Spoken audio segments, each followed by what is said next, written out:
Hello, this is Mr. Precella, and today I was looking at some linear programming problems using the simplex method, and I normally use PHP simplex, but today that website was having problems, so I thought, well, there's nothing special about it. Let's try another one.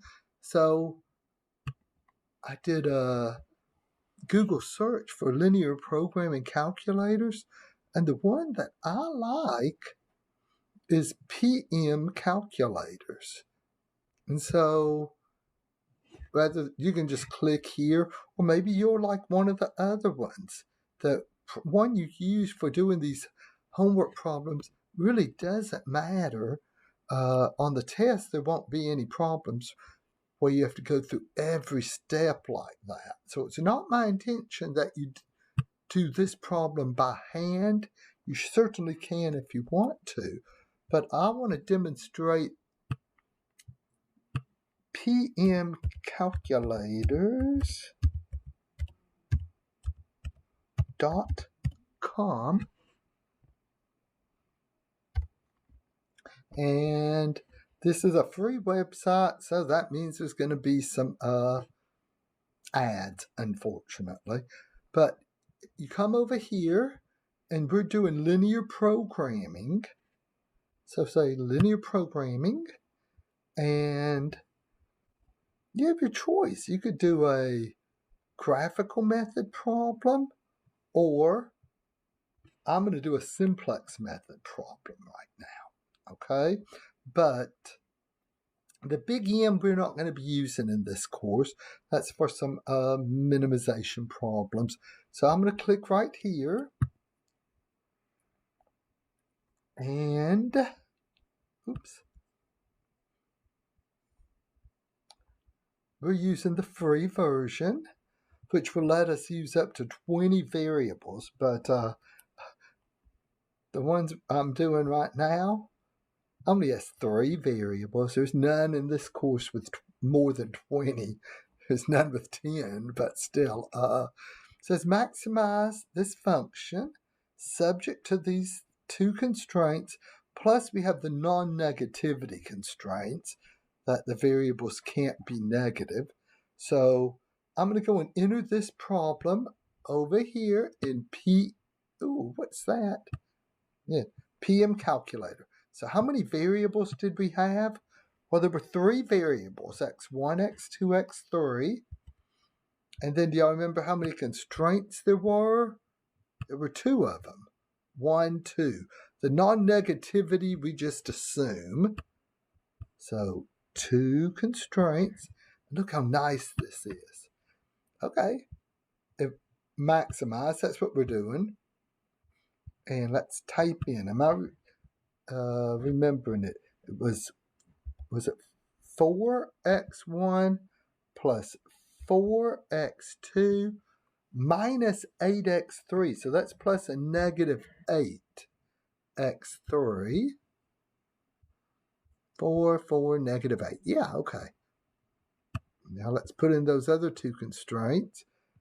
5, negative 10, less than or equal. So you can just change it if you had a greater than or equal to 85, and 6, 12, less than or equal to 116. Oh, let me make sure I got that right. Okay. So let's come over here and say solve it.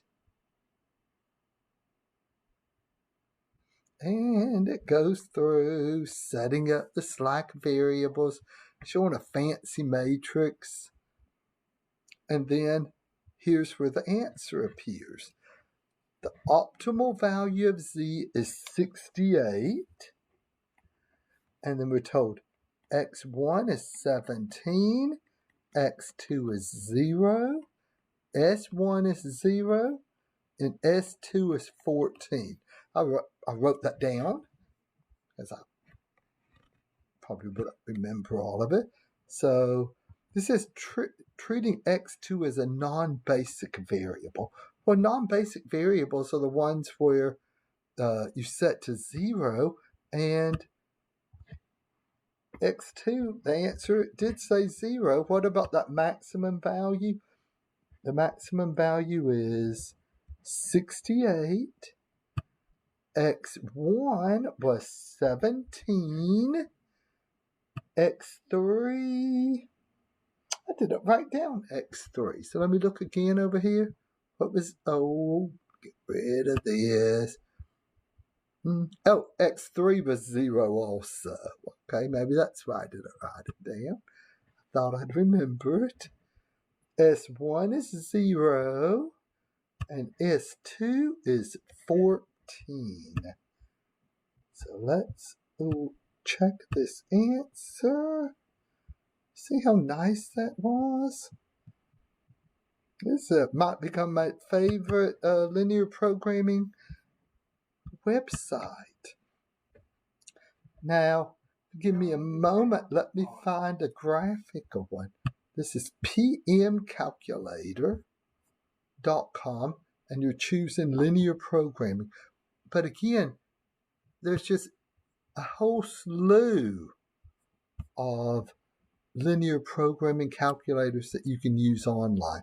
Now, for tests, you won't be able to use this, but on the test, there won't be any where you go through them all the way like this. And you'll see it once you work the review for the test. So let me just pause this and find a graphical one for us to do. Okay, here's a linear programming problem that we're going to use with the graphical method. Okay, linear program graphical method, although simplex method would do it. We're going to use the graphical method for this on the PM calculator website. So write down the problem, or try to remember it. So you can come over here to pmcalculators.com. We're working with linear programming calculators. So I'll click right here, graphical method. I just want y'all to see how nice this is. And with the graphical method, you can maximize or minimize, but there can only be 2 variables. So it doesn't ask you how many variables. So let's see, 30x1 plus 40x2. Notice they're using x1 and x2 instead of x and y. That's fine. 2x1 plus 1x2 is less than or equal to 12. 1x1 plus 1y1 is less than or equal to 8. And notice, I need another constraint. The problem we're doing has 3 of these, along with the non-negativity. So just come right here, click plus, that'll add another row, and it's 1x1 plus 2x2 less than or equal to 14. And let's say, oops, let me do that. Graph it again. There's ads all over it, but this is free. I suspect if you pay for it, look at this nice feasible region here. You can look and see all the corner points. And it goes through taking the corner points and plugging them in. And here's the highlighted one is the answer. The maximum is at the corner point 26, and that maximum value is 300. So we come back over here. Oh, well, heck, I'd already done this one. It shows the answer, but still 300, and the coordinates are 26. Okay. Let's see. Let's do one more. 30. 2x plus y less than or equal to 12. X plus y less than or equal to 7. X plus 2y less than or equal to 10. Oh, Minuteman oil change there was.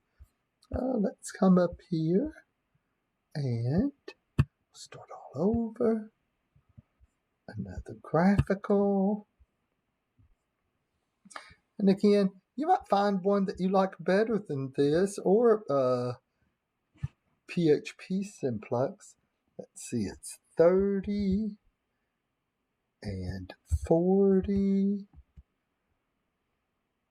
2, 1, less than or equal to 12, 1, 1, less than or equal to 7.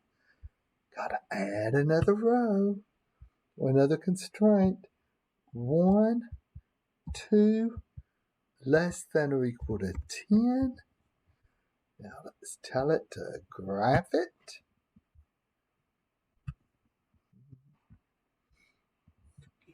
Another one of those nice feasible regions. And look at this. The answer's 4, 3. X is 4, Y is 3. The maximum value is 240. So, okay, what's the maximum value of P? 240. And what are those coordinates? Type an ordered pair, parentheses, 4, comma, 3, close parentheses. Answer. Okay. So again, there's a lot of different ones. One I just showed was pmcalculators.com. I like that. I also like PHP simplex, but today I'm liking this PM calculators more, because PHP simplex is having some problems today. So thank you for listening. And again, it's not my intention that you do these problems completely by hand. If you want to do them, okay. But in the next section, when we start getting word problems, applications of all of these, the main thing is that you be able to set up the applications. I don't intend for you to have to go through and do all of this by hand. Okay?